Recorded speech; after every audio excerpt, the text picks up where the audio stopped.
AI কে sensitive data দেওয়া বন্ধ করেন।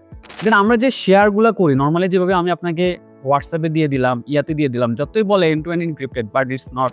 সেম জিনিসগুলোই থাকবে আপনার প্রোডাকশন লেভেলে, কিন্তু কিগুলা দামি থাকবে বা কিগুলো থাকবে না। ফার্স্ট কথা হচ্ছে যে আমরা সবাই এখন এআই ইউজ করি। আমাদের লোকাল মেশিনে আমরা এআইকে সকল কিছুর অ্যাক্সেস দিয়ে রাখি আর কি। হ্যাঁ, তো এআইকে যখন আমরা একটা কোড বেস রিভিউ বা যেটাই করতে বলি না কেন, আমাদের মাস্ট খেয়াল রাখতে হবে .env ফাইলে অ্যাক্সেস যাতে এআই কোনোভাবে রিড করতে না পারে। মাস্ট কারণ .env ফাইলে আমাদের যতগুলো সিক্রেট কি থেকে শুরু করে সব কিছু থাকে। এআই আমার জিনিসটা দেখে আমাকে এআই থেকে যে এক্সপোজ হয়ে লিকটা হবে না, এটা আমরা কন্ট্রোল করতে পারবো না। আর আপনারা বলতে পারেন যে ভাই .env ফাইলটা যদি আমি এআইকে না দিয়ে হয়তো আমাকে প্রপার সলিউশনটা দিতে পারবে না, সেক্ষেত্রে কি করা যায়? সেক্ষেত্রে আমরা যেটা সাজেস্ট করবো সেটা হচ্ছে আপনি এক্সাম্পল একটা env ফাইল বানাবেন। সেম জিনিসগুলোই থাকবে আপনার প্রোডাকশন লেভেলে, কিন্তু কিগুলা দামি থাকবে বা কিগুলো থাকবে না। তাহলে এআই অ্যাটলিস্ট বুঝতে পারবে যে আপনি এনভিতে কি ফাইল ইউজ করতেছেন, কি ইউজ করতেছেন, এই জিনিসগুলো। আরও কিছু স্ট্যান্ডার্ড জিনিস আছে।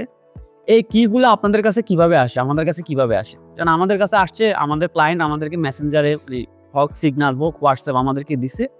আমরা সেটা ওখান থেকে কপি করে লেটসে যে এপিআই কিটা লিক হয়েছে, এই এপিআই কিটা আসছে আমার কাছে, কারণ আমাকে দিছে আমাদের ক্লায়েন্ট। আমি এপিআই কিটা ফরওয়ার্ড করছি, সিগন্যাল থেকে কপি করে ফরওয়ার্ড করে আশিককে পার্সোনালি দিছে। আশিক আবার এই জিনিসটা কপি করে দিছে তানভীর ভাইকে। তাহলে 3-4 জায়গায় ট্রেস চলে গেছে, কিন্তু এপিআই কিটা এখন যে কোনো এক জায়গা থেকে লিক দিতে পারে। আমার ফোন সিকিউর না, কেউ আমার ফোন থেকে নিয়ে গেল, বা আমার ফোনে কোনো একটা অ্যাটাক হয়ে আমার ফোন থেকে মেসেজগুলো এক্সপোজ হয়ে গেল। Same goes for let's say phone না হোক, আমরা তো এখন সিঙ্কে থাকি, বাসার পিসিতেও, অফিসের পিসিতে, আমার মোবাইল ফোনে যে কোনো একটা ডিভাইস যদি করাপ্টেড হয়, তার মানে আমার সকল ইনফরমেশন চলে যাচ্ছে। তো মেন কথা হচ্ছে যে এই ইনফরমেশনগুলো করাপ্টেড হোক বা নাই হোক, আমাদেরকে একটু সিকিউর রাখতে হবে। আপনার নিজের ফোন বলেন, আপনার নিজের ডিভাইস বলেন, যতভাবে 2FA রাখা যায়, যতভাবে সিকিউর রাখা যায় আর কি। হ্যাঁ, যেহেতু এখানে অনেক সেন্সিটিভ ইনফরমেশন থাকে। আচ্ছা, এবার যখন এপিআই কিগুলো শেয়ার হবে, নর্মালি যেটা করা উচিত সেটা হচ্ছে যখন এপিআই কিটা আমরা এনভিতে দিয়ে দিলাম বা আমার যেখানে পেস্ট করা দরকার সেখানে দিয়ে দিলাম, এরপরে আমার তো আর ওই মেসেজটার দরকার নেই। আমরা আমার যার রেসপন্সিবিলিটি থেকে মেসেজটা আনসেন্ড করে দিই।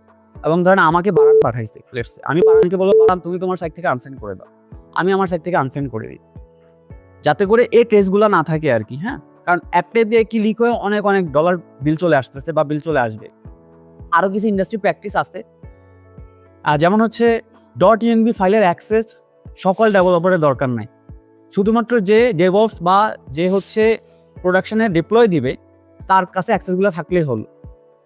দেন হচ্ছে আমরা অনেক সময় স্টেজিং সার্ভার ইউজ করি, প্রোডাকশন সার্ভার ইউজ করি, ডিপ্লয়মেন্ট সার্ভার আলাদা থাকে। আমরা সেম এপিআই কি 3টার জন্য ইউজ না করে আমরা যদি আলাদা করে ইউজ করি, স্টেজিংয়ের জন্য একটা, প্রোডাকশনের জন্য একটা, এটা যদি আলাদা করি, এগুলো হচ্ছে বেস্ট প্র্যাকটিস আর কি। দেন আমরা যে শেয়ারগুলো করি নর্মালি যেভাবে আমি আপনাকে হোয়াটসঅ্যাপে দিয়ে দিলাম, ইয়াতে দিয়ে দিলাম, যতই বলে end to end encrypted but it's not actually, আমরা জানি ভালোভাবে আর কি। তো এগুলোর জন্য থার্ড পার্টি কিছু অ্যাপ আছে, লাস্ট পাস বা এরকম কিছু শেয়ারিংয়ের সিস্টেম আছে যেগুলোর আমরা সহায়তা নিতে পারি, বাট এগুলো এক্সট্রিম কেসে আর কি। আর কিছু জিনিস যেমন হচ্ছে রিপোতে আমাদের এনভি ফাইল রাখার দরকার, এগুলো বেস্ট প্র্যাকটিসগুলো অনেকে আপনারা জানেন আর কি। হ্যাঁ, এগুলো আপনাদের যেমন জাপানিজ টিম আমি জানি যে আপনারা এগুলো খুব ভালোভাবে মেনটেন করেন আর কি। এগুলো জানা কথা, বাট এগুলো আবার রিমাইন্ড করে দেওয়া আর কি। যত জায়গায় 2FA ইউজ করা দরকার, যেমন গিটল্যাব দিয়ে আমরা CI/CD করতে পারি, যেমন জহিরুল স্টেজিং সার্ভারে CI/CD জহিরুল করে আমাদের। আমি জানি না জহিরুলের অ্যাকাউন্টে ফোন যে অ্যাপটা আছে এটা 2FA করা আছে কিনা, না করা থাকলে আমি বলবো যে 2FAটা আপনারা করে নেন, যত লেয়ার অফ সিকিউরিটি আমরা অ্যাড করতে পারি আর কি। হ্যাঁ, এই জিনিসগুলো একটু এনশিওর করতে হবে আর কি। আরেকটা জিনিস বলি, আমাদের একটা প্ল্যাটফর্ম যখন আমরা বানাই, অনেকগুলো সমন্বয়ে এন্ড ইউজাররা শুধুমাত্র ফ্রন্ট এন্ডটারে দেখে, রাইট? লেটস সে .com এটা দেখতেছে, কিন্তু .com তো কানেক্টেড হচ্ছে একটা ব্যাকএন্ড সার্ভারের সাথে। আমাদের প্ল্যাটফর্ম দেখছে platform.amol.education এটা দেখতেছে, কিন্তু এটা তো ব্যাকএন্ড আছে, অ্যালার্ম রাউটার আছে, অনেক কিছু আছে। তো এগুলো তো কমিউনিকেশন হয়। কমিউনিকেশন যখন হয় তখন যাতে যে ইউআরএলটা আমরা ইউজ করব ওই ইউআরএলগুলো যাতে হিডেন থাকে, যাতে কেউ ইন্সপেক্ট করে এটা কোন এপিআই থেকে কানেক্ট করছে, কথা হচ্ছে, সেটা যাতে না বলতে পারে। তো আপনারা যখন যে প্রজেক্টগুলোতে কাজ করতেছেন ওই প্রজেক্টগুলো একটু আবার চেক দিবেন যে ডাইরেক্ট আমরা ব্যাকএন্ডের অ্যাক্সেস ইউআরএলটা এক্সপোজ করে দিচ্ছি কিনা। এগুলোর অনেকগুলো সুন্দর প্র্যাকটিস আছে কীভাবে করা যায়, কীভাবে রিরাউট করা যায়। মিরাজও এখানে অনেকগুলো সাজেশন দিচ্ছে। সো আপনারা যারা ব্যাকএন্ডে কাজ করেন বা অন্য টিমে, তারা আমরা চাইলে একটা ব্রেইনস্টর্মিং করতে পারি আর কি। তো হচ্ছে এই জিনিসগুলো আমাদেরকে আরও বেশি কেয়ারফুল হতে হবে। আদারওয়াইজ যেহেতু আমাদের প্রজেক্টগুলো বড় হচ্ছে, ইয়াগুলো বড় হচ্ছে, তাহলে আমাদের এই ডাটা সেফটি রিলেটেড জিনিসগুলোকেও বড় রাখতে হবে। আর আবার একটা জিনিস রিমাইন্ড করতেছে, এআইকে সেন্সিটিভ ডাটা দেওয়া বন্ধ করেন। হোক সেটা আপনার লোকাল মেশিনে হোক সেটা আপনি চ্যাটে বলে দিচ্ছেন, অন্যকে আপনি দরকার নাই লাইভে পেয়ে কি দেওয়ার বা কোনো কিছু দেওয়ার।